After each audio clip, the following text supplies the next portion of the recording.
একটা মেয়ে আছে, অনেক ভালো লাগে তার ভিডিওটা খুবই সুন্দর হয়। ময়নার আব্বু কী রান্না করছো, এটা করছি ওইটা করছি, এরকম করছি ওরকম করছি, খুব ভালো লাগে মেয়েটার ভিডিওটা।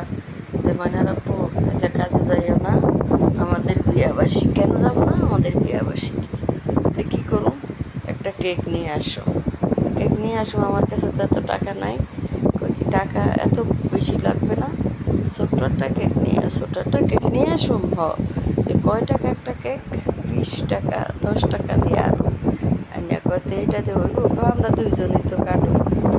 খুব সুন্দর ভিডিওটা।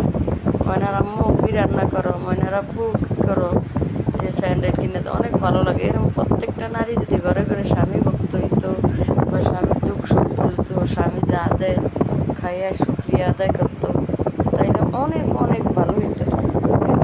কোনো মা বোনেরা কিন্তু বুঝে না স্বামীর কষ্ট, স্বামীর দুঃখ কিছুই বুঝে না। কখনো স্বামীর নিয়ে আপনারা স্বামীর চাপ দেবেন না।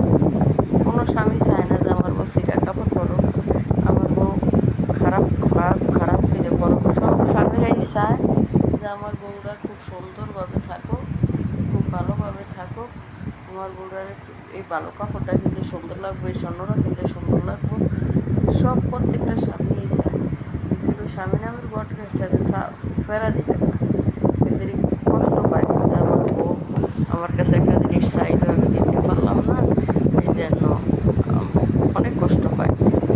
কখনো বলবেন না যে অমুকের দিকে এই কাপড়টা জামাই আছে অনেক সুন্দর, তুমি আমারে দিতে পারো না, তুমি আমারে কী দিছো, তোমার কাছে বিয়া কিছু পাইলাম না, সুখ পাইলাম না, এরকম।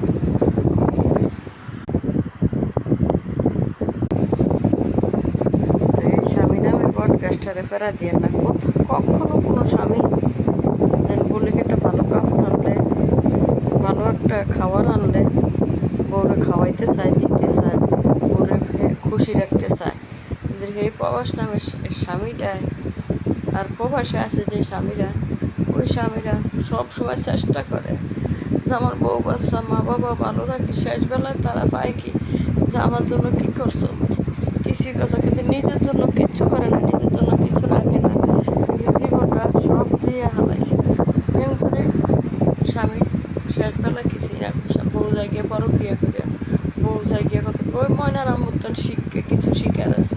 ময়নার আম্মুতন ওই মেয়েটা খুবই ভদ্র, ভালো, ভিডিও বানায় সুন্দর।